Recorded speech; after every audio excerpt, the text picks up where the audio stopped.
राधे राधे, जय श्री कृष्णा। आप सभी को चैत्र अमावस्या और शनि अमावस्या की हार्दिक शुभकामनाएं। आज की वीडियो में आप सुनेंगे अमावस्या की कथा। इस कथा को अमावस्या के दिन अवश्य सुनना चाहिए और हाथ में पुष्प लेकर भी इस कथा को सुनना चाहिए। प्रेम से बोलिए उमा महेश्वर भगवान की जय।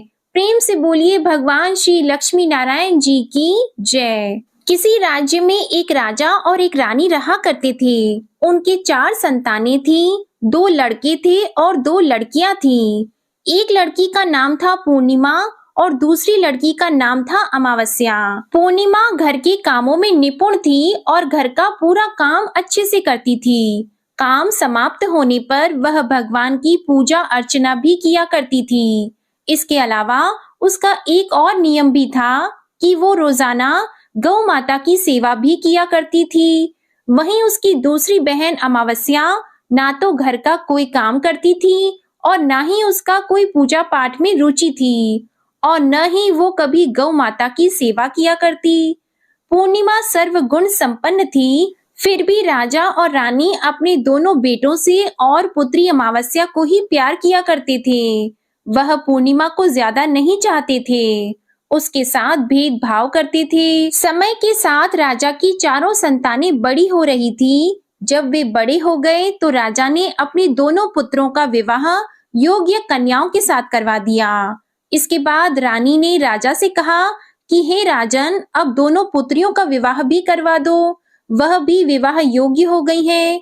लेकिन आप ऐसा करना कि पुत्री अमावस्या का विवाह किसी बड़े खानदान में कराना और पूर्णिमा का विवाह किसी गरीब परिवार में कराना, क्योंकि पूर्णिमा को तो केवल भगवान की पूजा पाठ और घर के काम काज करना पसंद है और साथ ही उसे गाय की सेवा करना भी बहुत पसंद है।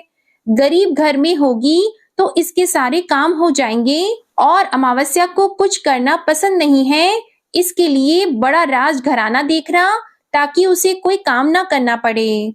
तो रानी की बात सुनकर राजा ने कहा ठीक है और वह अपनी पुत्रियों के लिए रिश्ता ढूंढने के लिए निकल पड़े। राजा अपने पड़ोसी राज्य में जाकर वहां के राजा के पुत्र से अमावस्या का रिश्ता तय कर देते हैं और वहीं पास ही के गांव में जाकर एक गरीब परिवार के लड़के से पुत्री पूर्णिमा का रिश्ता भी तय कर देते हैं।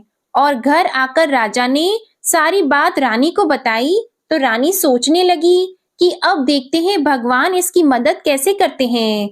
यह तो बहुत ही पूजा पाठ करती है और भगवान में सदा ही मगन रहती है। तो पूर्णिमा का भाई और भाभी पूर्णिमा से बहुत ही प्यार करते थे, क्योंकि पूर्णिमा उनके घर के कामों में उनका साथ देती थी, हर काम में उसका हाथ बटाती थी, जबकि अमावस्या अपने भाई भाभी की कोई सहायता नहीं करती थी, उन पर अपना रोब जमाती थी और न ही कोई घर का कार्य करती थी। ऐसा करते करते कई महीने बीत गए। अमावस्या और पूर्णिमा दोनों का विवाह हो गया। राजा और रानी ने अपनी दोनों बेटियों की विदाई कर दी। विदाई करते समय राजा और रानी ने अमावस्या बेटी को खूब सारी धन दौलत देकर विदा किया और पूर्णिमा को कुछ भी नहीं दिया, खाली हाथ अपने घर से विदा कर दिया।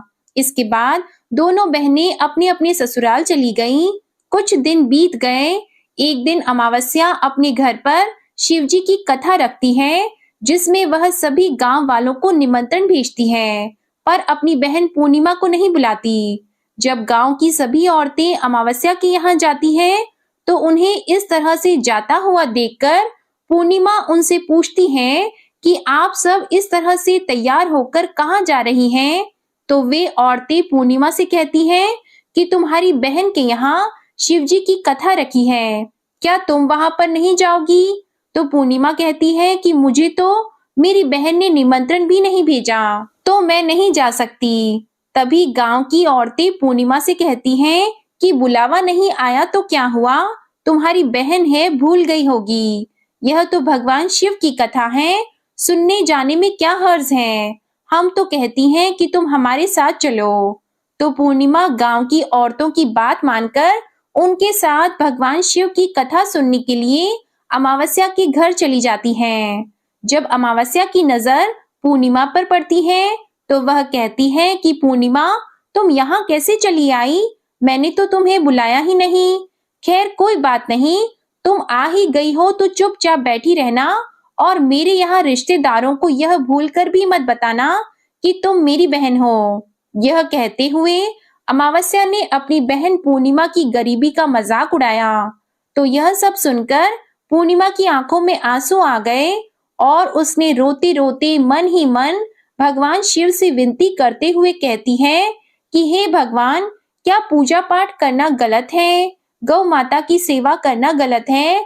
आखिर मेरी क्या गलती थी जो इस तरह मेरी गरीबी को मेरा बार बार मजाक बनाया जा रहा है?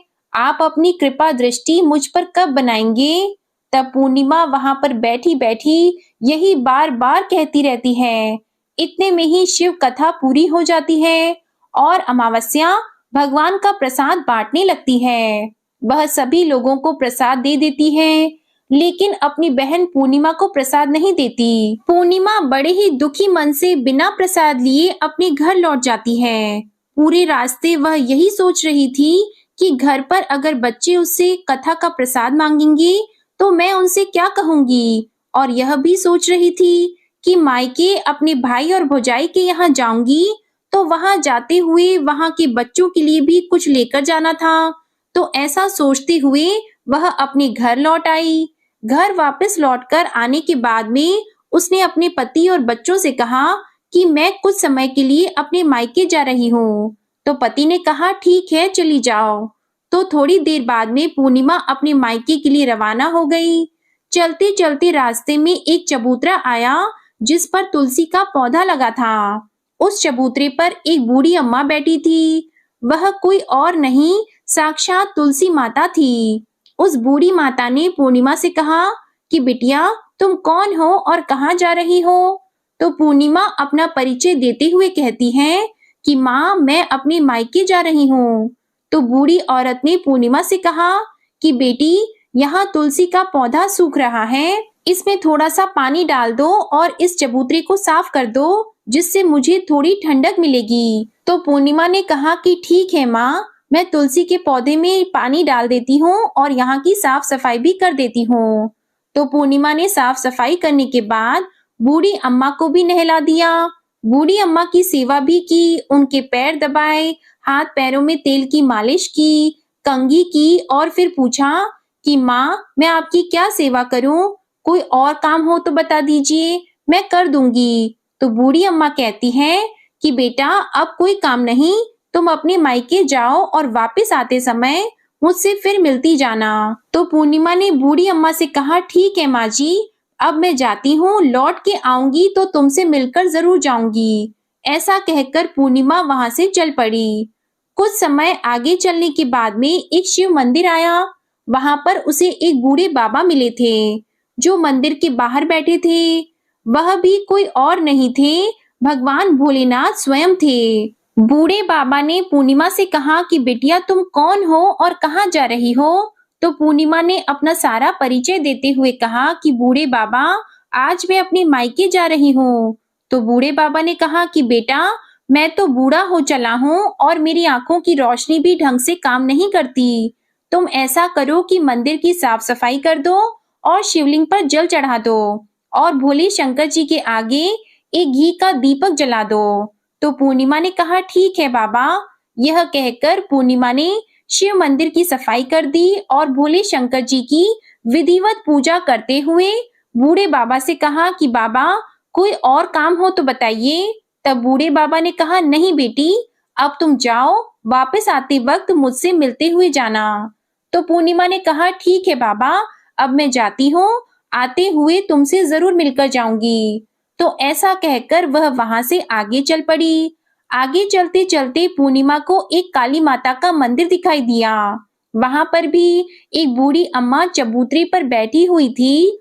तो उस बूढ़ी औरत ने पूर्णिमा से कहा कि बेटी, तुम कौन हो और कहाँ जा रही हो? तो पूर्णिमा ने उस बूढ़ी औरत को भी अपना सारा परिचय दिया और बताया कि मैं अपने मायके जा रही हूँ। तो वह बूढ़ी औरत सुनकर यह कहती है कि बेटा, अच्छी बात है, लेकिन तुम ऐसा करो, यहाँ पर पूजा पाठ करने के लिए तो सभी आते हैं, लेकिन मंदिर की साफ सफाई कोई नहीं करता, इसलिए तुम इस मंदिर की सफाई कर दो और चबूतरे की भी साफ सफाई कर दो। तो पूर्णिमा ने कहा ठीक है माँ जी। यह कहकर पूर्णिमा ने पूरे मंदिर की और चबूतरे की साफ सफाई कर दी और पूजा पाठ भी की और उस बूढ़ी माता का श्रृंगार भी कर दिया। बूढ़ी माँ के पैर दबाए और कहती है कि माँ जी सारा काम हो गया, अगर मेरे लायक कोई और काम हो तो मुझे बताइए, मैं उसे भी कर देती हूँ। तो वह बूढ़ी अम्मा कहती है नहीं बेटी, अब तो तुम जाओ, लेकिन मायके से आते वक्त मुझसे मिलते हुए जाना। फिर पूर्णिमा कहती है ठीक है और वह आगे चल पड़ी। आगे चलते चलते एक नदी आती है, वहां पर भी एक बूढ़ी अम्मा बैठी थी। वह कहती है बेटी तुम कौन हो, कहाँ से आई हो और कहाँ जा रही हो। तो पूर्णिमा उस बूढ़ी औरत को भी अपना पूरा परिचय देते हुए बताती है कि अम्मा मैं अपने मायके जा रही हूँ। तो बूढ़ी औरत पूर्णिमा से कहती है कि बेटा यह तो अच्छी बात है, नदी पर स्नान करने तो सभी आते हैं, लेकिन यहाँ पर कोई साफ सफाई नहीं करता, इसलिए तुम ऐसा करो कि नदी के किनारे पर साफ सफाई कर दो। तो पूर्णिमा कहती है ठीक है माँ जी, और वो वहाँ की साफ सफाई में लग जाती है। सारी साफ सफाई समाप्त करके बूढ़ी अम्मा के पैर दबाती है और कहती है कि माँ जी और कोई काम हो तो बताइए। तो वो बूढ़ी औरत कहती है कि नहीं बेटा, अब तुम जाओ और जब मायके से लौट कर आओ तो मुझसे मिलते हुए जाना। इस नाव में बैठकर नदी के दूसरे किनारे पर पहुंच जाओ। तो यह कहते हुए वह बूढ़ी अम्मा एक नाव की तरफ इशारा करती है। तो पूर्णिमा उस नाव में बैठकर नदी के दूसरे पार चली जाती है और वहां से अपने मायके के घर पहुंच जाती है। वहां पहुंचते ही पूर्णिमा के भैया और भाभी उसे देखकर बहुत ही खुश होते हैं और वे पूर्णिमा की खूब खातिरदारी करते हैं, उसे खूब सारी बातें करते हैं और कहते हैं कि बच्चों को भी साथ लेकर आती तो कितना अच्छा होता। तो यह सब कुछ देखकर पूर्णिमा बहुत ही खुश होती है और सोचती है कि कोई तो है जो मुझे देखकर इतना खुश होता है। इस तरह पूर्णिमा ने अपने मायके में कुछ दिन बड़ी ही हंसी खुशी के साथ बिताए और फिर अपने भैया और भाभी से कहा कि मैं अपने ससुराल वापस जाना चाहती हूँ। तो उसकी भाभी ने उसके लिए एक बहुत ही सुंदर साड़ी दी और बच्चों के लिए थैला भरकर कपड़े, मिठाई और खिलौने दिए और साथ ही रास्ते में खाने पीने के लिए भी कुछ चीजें रखी और कहा कि तुम तो बहुत ही दिनों के बाद आती हो, अब की बार बहुत ही जल्दी हमसे मिलने के लिए दोबारा आना। यह कहते हुए पूर्णिमा की भाभी ने पूर्णिमा के हाथ में वो थैला दे दिया और बड़ी ही हंसी खुशी से उसे विदा किया। इस तरह पूर्णिमा अपने ससुराल के लिए रवाना हो गई और उसी नदी के किनारे पहुंची और नाव में बैठकर दूसरे किनारे पर उतर गई। वहां उतरने के बाद वहां पर उसे वही बूढ़ी अम्मा मिली जो साक्षात गंगा मैया थी। उस बूढ़ी अम्मा ने पूर्णिमा को एक थैला दिया और कहा कि तुम इसे घर जाकर ही खोलना। अब पूर्णिमा के पास दो थैले हो गए, एक तो उसकी भाभी ने दिया था और दूसरा गंगा मैया ने दिया।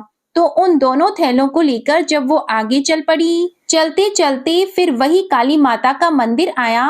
वहां चबूतरे पर बूढ़ी अम्मा बैठी हुई थी जो साक्षात काली माता थी। बूढ़ी अम्मा के रूप में बैठी काली माता ने जब पूर्णिमा को आते हुए देखा तो कहा कि आ गई बेटा। तो पूर्णिमा ने कहा कि हाँ माँ जी, मैं आ गई, मैंने आपसे कहा था कि मैं आते हुए आपसे जरूर मिलकर जाऊंगी।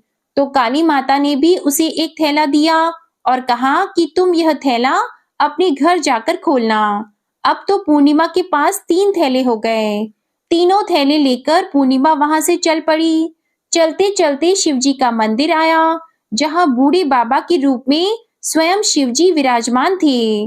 बूढ़े बाबा ने पूर्णिमा से कहा कि बेटी आ गई। तो पूर्णिमा ने कहा हाँ बाबा, मैं आ गई। तो उन बूढ़े बाबा ने भी पूर्णिमा को एक थैला दिया और कहा कि बेटा तुम इस थैले को अपने घर जाकर ही खोलना। तो पूर्णिमा ने कहा कि ठीक है बाबा, और यह कहकर पूर्णिमा वहां से चल पड़ी। अब पूर्णिमा के पास 4 थैले हो गए। अब पूर्णिमा 4 थैलों को एक साथ कैसे लेकर जाती, तो उसने अपनी एक पुरानी साड़ी निकाली और सारे थैलों को उस साड़ी में रखकर बांध लिया। एक गठरी बनाकर सिर पर रखकर वो रवाना हो गई। चलते चलते उसे फिर रास्ते में तुलसी माता बूढ़ी अम्मा के रूप में मिलती है और कहती है कि पूर्णिमा तुम आ गई। तो पूर्णिमा कहती है कि हाँ माँ जी, मैं आ गई। मैंने आपसे कहा था कि मैं आते हुए जरूर मिलकर जाऊंगी। तो वह बूढ़ी अम्मा कहती है कि बेटा, मैं तो तेरी ही राह देख रही थी। ना जाने कितने दिन हो गए तुम्हें गए हुए। तुमने अच्छा किया जो मुझसे मिलने के लिए आ गई। यह कहते हुए बूढ़ी अम्मा उसे एक थैला देती है और कहती है कि बेटा, यह थैला ले जाओ और अपने घर जाकर ही खोलना। तो पूर्णिमा ने कहा कि ठीक है माँ जी, आपने जैसा कहा मैं वैसा ही करूंगी। यह कहते हुए पूर्णिमा ने वो 5वां थैला वहां से लेकर रवाना हो गई। अब एक गठरी सिर पर और एक थैला हाथ में लिए जैसे ही वो अपने ससुराल के घर पहुंचती है, तो उसे देखकर उसके बच्चे बड़े ही खुश होते हैं और कहते हैं कि माँ, मामा के यहाँ से क्या लेकर आई हो, हमें जल्दी से दिखाओ। हमें तो लगता है खूब सामान लेकर आई हो। अब की बार मामा ने हमारे खाने के लिए क्या भेजा है, हमें जल्दी से दिखाओ। तो पूर्णिमा कहती है कि बेटा, थोड़ा सब्र करो। यह कहते हुए पूर्णिमा अपने सिर पर से गठरी को नीचे रखती है और उसे खोलकर सबसे पहले अपने मायके का थैला खोलकर देखती है, तो उसमें बच्चों के लिए अच्छे अच्छे कपड़े, खाने पीने के सामान, बच्चों के खेलने के लिए खिलौने और कुछ गहने भी रखे थे। तो उसे देखकर वो मन ही मन बहुत ही खुश होती है और अपने भैया भाभी को खूब आशीष देती है। फिर पूर्णिमा कपड़े अपने बच्चों को दे देती है और खाने पीने की चीजें भी बच्चों को देकर अपने बच्चों का चेहरा निहारने लगती है। उसके बच्चे अपने जीवन में पहली बार इतना सब कुछ सामान देख रहे थे, तो वे बहुत ही खुश थे। इसके बाद पूर्णिमा ने दूसरा थैला खोला जो गंगा मैया ने दिया था, तो उसमें ढेर सारे हीरे जवाहरात, सोने चांदी आदि थे। उसके बाद में पूर्णिमा ने तीसरा थैला खोला जो उसे काली माता ने दिया था। उसमें बहुत सारा सोना और श्रृंगार का सामान भरा हुआ था। तो यह देखकर पूर्णिमा बहुत ही खुश हुई और फिर उसने चौथा थैला खोला जो भोले शंकर ने दिया था। वो थैला धन संपत्ति से भरा हुआ था, बहुत सारी खुशियां भरी थी। इसके बाद में पूर्णिमा ने 5वां थैला खोला जो उसे तुलसी मैया ने दिया था। उसमें चावल, दाल और 7 प्रकार की खाने की चीजें भरी हुई थी। अब पूर्णिमा के घर में किसी भी चीज की कोई कमी नहीं थी। उसका घर धन धान्य से भरा हुआ था और परिपूर्ण था। पूर्णिमा और उसका परिवार सुखपूर्वक जीवन व्यतीत करने लगे। तो पूर्णिमा के मन में एक दिन विचार आया कि क्यों ना मैं भी शिव जी की कथा करवाऊं। तो उसने भी शिव जी की कथा का एक कार्यक्रम रखा और पूरे गांव वालों को निमंत्रण दिया। घर घर जाकर सभी लोगों को बुलावा देकर आई। पूर्णिमा अपनी बहन अमावस्या के घर भी गई और शिवजी की कथा सुनने के लिए उसे न्योता दिया। तो अमावस्या ने जब पूर्णिमा को देखा तो वो सोचने लगी कि इतने गहने पहने हुए, इतने सुंदर वस्त्र पहन रखे हैं, इसका घर तो बहुत गरीब है, फिर इतना सब कुछ इसके पास कैसे आया, यह जानने के लिए इसके घर तो जाना पड़ेगा। यह सोचकर अमावस्या पूर्णिमा के घर शिव कथा सुनने के लिए आ गई।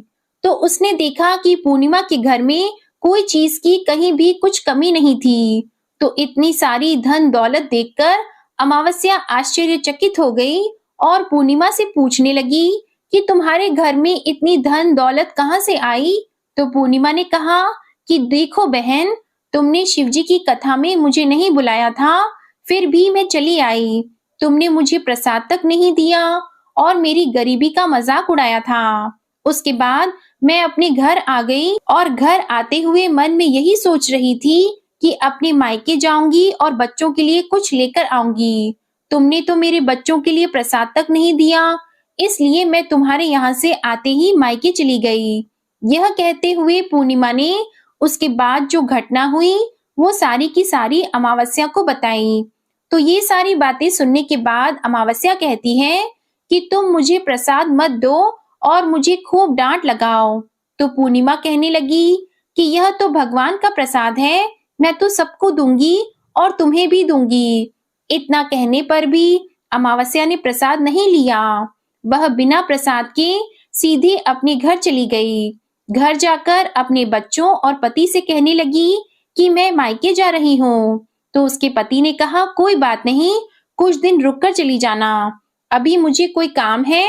तो अमावस्या ने अपने पति की एक नहीं सुनी और अपने मायके जाने के लिए तैयार हो गई। जैसे ही वह मायके जा रही थी, तो रास्ते में तुलसी माता चबूतरे पर बैठी हुई बूढ़ी माता के रूप में मिली। तो बूढ़ी माता ने अमावस्या से कहा कि बेटी तुम कौन हो और कहाँ जा रही हो? तो अमावस्या ने अपना परिचय देते हुए कहा कि मैं अपने मायके जा रही हूँ। तो बूढ़ी अम्मा बोली कि बेटा, यह तो अच्छी बात है, पर तुम ऐसा करो कि यह तुलसी का पौधा सूख रहा है, इसमें थोड़ा सा पानी डाल दो और इस चबूतरे की साफ सफाई कर दो। तो बूढ़ी अम्मा के इतना कहते ही अमावस्या ने गुस्से में आकर कहा कि बुढ़िया, तुम्हें दिखाई नहीं देता, मैंने इतनी महंगी साड़ी पहन रखी है, साफ सफाई करूंगी तो यह गंदी हो जाएगी और यहाँ आसपास पानी भी नहीं है, मैं कहाँ से पानी लाकर तुलसी के पौधे में डाल दूं? तुम्हारे और तो कोई काम नहीं है, तुम ही ऐसा करो कि आसपास कहीं पर पानी होगा, लाकर इस पौधे में डाल देना। ऐसा कहकर अमावस्या वहां से चल पड़ी। चलते चलते शिव मंदिर आया। वहां पर भगवान शिव बूढ़े बाबा का रूप धारण किए हुए बैठे थे। उसे देखते ही पूछा कि बेटा तुम कहाँ जा रही हो? तो अमावस्या ने कहा कि मैं अपने मायके जा रही हूँ। तो बूढ़े बाबा ने कहा कि बेटा मंदिर की साफ सफाई कर दो और भोले शंकर की पूजा कर दो, आजकल मुझे थोड़ा कम ही दिखाई देता है। तो बूढ़े बाबा के साफ सफाई वाली बात सुनकर अमावस्या को गुस्सा आ गया और वह गुस्से में मना करते हुए वहां से आगे चल पड़ी। आगे चलते चलते काली माता का मंदिर दिखाई दिया। वहां पर काली माता बूढ़ी अम्मा के रूप में बैठी हुई थी।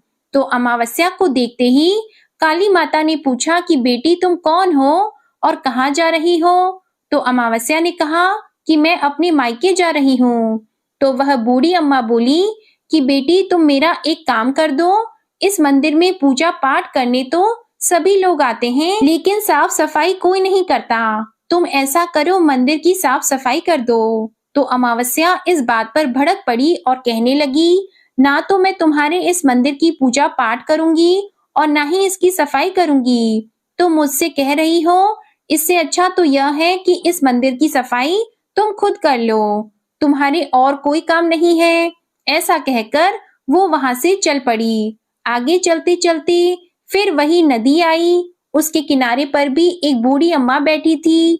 उसे देखते ही बोली कि बेटा तुम कहाँ जा रही हो और कौन हो? तो उसने कहा कि मैं अपने मायके जा रही हूँ। तो बूढ़ी अम्मा ने कहा कि बेटा ये तो अच्छी बात है, तुम मेरा एक काम कर दो, इस गंगा नदी में स्नान करने तो सभी आते हैं, पर इसके किनारे सफाई कोई नहीं करता। तुम ऐसा करो कि यहाँ की साफ सफाई अच्छे से कर दो। तो बूढ़ी माई के इतना कहते ही अमावस्या को गुस्सा आ गया। उसने कहा कि तुम्हें दिखाई नहीं देता मैंने कितनी महंगी साड़ी पहन रखी है, मैं यहाँ के राजा की बेटी हूँ, मैं कोई नौकरानी नहीं हूँ जो तुमने कह दिया और मैं यहाँ पर सफाई करने लग गई। तो इस तरह बूढ़ी अम्मा को भला बुरा कहते हुए अमावस्या जैसे ही नाव में बैठने लगी, तो नाव में फूलों की जगह कांटे भरे हुए थे, लेकिन वह अपने अधिक गुस्से के कारण उन कांटों से भरी नाव में ही बैठ गई। उसके पैर में कांटे बार बार चुभ रहे थे। जैसे ही वह दूसरे किनारे पर पहुंची, तो वहां पर उतरकर वो अपने मायके चली गई। उसके पैरों से खून निकल रहा था। तो उसके भाई और भाभी ने उसे देखा। उसके पैरों के बारे में उससे कुछ भी नहीं पूछा और मन ही मन कहने लगी कि ना तो ये कोई काम करती है और ना ही बात मानती है। अब क्या कहना, पूर्णिमा तो हमारे काम काज में हाथ बटाती थी, यह तो कुछ करने वाली नहीं, इससे ज्यादा बातचीत करना ठीक नहीं, बात नहीं करेंगी तो जल्दी ही वापस भी चली जाएगी। ऐसा सोचकर उन्होंने अमावस्या से ज्यादा बातचीत नहीं की और जल्दी जल्दी खाना बनाया और खा पीकर वो सारे सो गए। अमावस्या जब सुबह उठी तो उसने अपनी भाभीयों से कहा कि भाभी मैं ससुराल जा रही हूँ। तो उन्होंने कहा ठीक है जाओ। तो अमावस्या बोली कि पूर्णिमा को तो आपने एक थैला दिया था और मुझे कुछ नहीं दोगी। तो भाई और भाभी ने कहा कि तुम जाओ, तुम्हारा थैला तुम्हारे घर पहुंच जाएगा। फिर अमावस्या वहां से चल पड़ी और चलते चलते नदी के किनारे पहुंची तो वहां पर गंगा मैया बूढ़ी औरत का रूप धारण किए हुए बैठी थी। बूढ़ी माँ ने कहा कि आ गई बेटी। तो अमावस्या बोली, हाँ मैं आ गई। कुछ देर तक अमावस्या वहीं पर खड़ी रही तो बूढ़ी अम्मा ने उसे कुछ भी नहीं दिया। तो अमावस्या बोली कि पूर्णिमा को तो तुमने एक थैला दिया था, क्या मुझे नहीं दोगी? तो बूढ़ी अम्मा ने कहा कि तुम घर जाओ, तुम्हारा थैला तुम्हारे घर पहुंच जाएगा। तो वह वहां से चल पड़ी। आगे चलने पर उसे काली मैया मिली। उसे देखते ही अमावस्या ने कहा कि मेरा थैला कहाँ है? तुमने पूर्णिमा को एक थैला दिया था। तो काली अम्मा का रूप धारण किए हुए बूढ़ी अम्मा बोली कि तुम अपने घर जाओ, तुम्हारा थैला तुम्हारे घर पहुंच जाएगा। तो यह सुनकर अमावस्या वहां से चल पड़ी। चलते चलते रास्ते में फिर वही शिव मंदिर आया। वहां पर भोले शंकर बूढ़े आदमी का रूप धारण किए हुए बैठे थे। उन्हें देखते ही अमावस्या बोली कि मेरा थैला कहाँ है? तो बूढ़े बाबा ने कहा कि तुम घर जाओ, तुम्हारा थैला तुम्हारे घर पहुंच जाएगा। तो अमावस्या वहां से आगे चल पड़ी। आगे चलते चलते उसे तुलसी माता बूढ़ी अम्मा का रूप धारण किए हुए वहां पर बैठी हुई मिली। तो अमावस्या को देखते ही कहा कि आ गई बेटा। तो अमावस्या ने कहा कि हाँ मैं आ गई, मेरा थैला कहाँ है? पूर्णिमा को तो आपने थैला दिया था। तो अमावस्या की बात सुनकर तुलसी मैया ने कहा कि तुम अपने घर जाओ, तुम्हें तुम्हारा थैला वहीं पर मिल जाएगा। तो अमावस्या वहां से जल्दी जल्दी अपने घर की ओर चल पड़ी। जैसे ही वह अपने घर पहुंची तो आंगन में देखा कि वहां पर 5 थैले पड़े हैं। अमावस्या ने मन में सोचा कि अब तो मेरे पास भी खूब सारी धन दौलत हो जाएगी। तो उसने जल्दी जल्दी सारे थैलों को खोलकर देखा। किसी में मिट्टी भरी थी तो किसी में पत्थर रखे थे, किसी में कोयला था और मायके वाला थैला बिल्कुल खाली था। तो इस तरह के थैलों को देखकर अमावस्या को बहुत ही गुस्सा आया और वो दौड़ती दौड़ती पूर्णिमा के घर गई और कहने लगी कि तुम्हें तो इतना सब कुछ मिला और मुझे कुछ नहीं मिला, तूने मुझसे झूठ क्यों बोला? तो अमावस्या की बात सुनकर पूर्णिमा कहती है कि जब मैं अपने मायके जाती हूँ तो अपनी भाभीयों के साथ उनके काम में हाथ बटाती हूँ, उनके साथ मिलकर काम करती हूँ, उनकी इज्जत करती हूँ। लेकिन तुम तो अहंकार वश किसी की इज्जत नहीं करती, इसलिए वे भला तुम्हें क्या देंगे? तूने तुलसी माता को ठुकरा दिया, गंगा मैया को ठुकरा दिया, काली माँ को भी ठुकराया और भगवान शिव का कहना भी नहीं माना, इसलिए उन्होंने तुम्हें कुछ भी नहीं दिया। मैंने उन सब का कहा हुआ काम बड़े ही श्रद्धा भाव से किया था, इसलिए ये सब कुछ मुझे प्राप्त हुआ है। यह सब मुझे पूजा और भक्ति से मिला है। तो यह सब सुनकर अमावस्या कहती है कि बहन मुझे माफ कर दो, मैंने तुम पर हमेशा अत्याचार किया है। माँ ने भी हमेशा हम दोनों के बीच में भेदभाव रखा था। आज मेरी आंखें खुल गई हैं, मुझे कुछ नहीं मिला, कोई बात नहीं, पर मैं भी भगवान की भक्ति करना चाहती हूँ और भगवान की भक्ति करके सब कुछ प्राप्त कर लूंगी। इन सब चीजों का रहस्य बताओ। तो पूर्णिमा कहने लगी कि तुम 3 सूत्र का ज्ञान ले लो और उसकी कथा करना। पहले सूत्र में दया मांगना, दूसरे सूत्र में कथा मांगना और तीसरे सूत्र में 108 बार ओम नमः शिवाय का जाप करना। बहन, यह सूत्र भगवान ने स्वयं दिए हैं, इसलिए तुम इनको अपने हृदय में बसा लेना। मैंने भी इन 3 सूत्रों को अपने जीवन में अपनाए थे और सच्चे मन से भगवान की भक्ति और पूजा पाठ की थी। तभी तो मुझे इतने गरीब घर में ब्याहने के बाद भी आज मेरे पास सब कुछ है और तुम्हारा एक अमीर घराने में विवाह होने के बाद भी आज सब कुछ नष्ट हो गया है। तो यह 3 सूत्र अपने मन में रखकर अमावस्या अपने घर चली गई और भगवान की पूजा पाठ करने लगी और भगवान शिव से माफी मांगते हुए कहा कि हे भोले शंकर, मुझे माफ कर दो जो मैंने अपनी बहन पूर्णिमा पर इतने अत्याचार किए। शिव कथा में वह बिना बुलाए आई, फिर भी मैंने उसका अपमान किया, मुझे माफ कर दो। अब मैं पूरे विधि विधान से पूजा अर्चना किया करूंगी। और फिर वह गौ माता की सेवा भी करने लगी और दूसरों की मदद भी करने लगी, जिसकी वजह से उसका घर धन धान्य से परिपूर्ण हो गया। बोलो भोले शंकर की जय। बोलो भगवान श्री विष्णु जी की जय।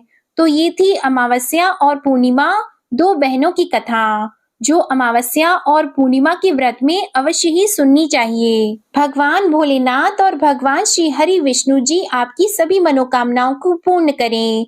आज की कथा पसंद आए तो वीडियो को लाइक करके चैनल को जरूर सब्सक्राइब करिएगा और कमेंट में भगवान भोलेनाथ और विष्णु जी की जय जरूर लिखिएगा।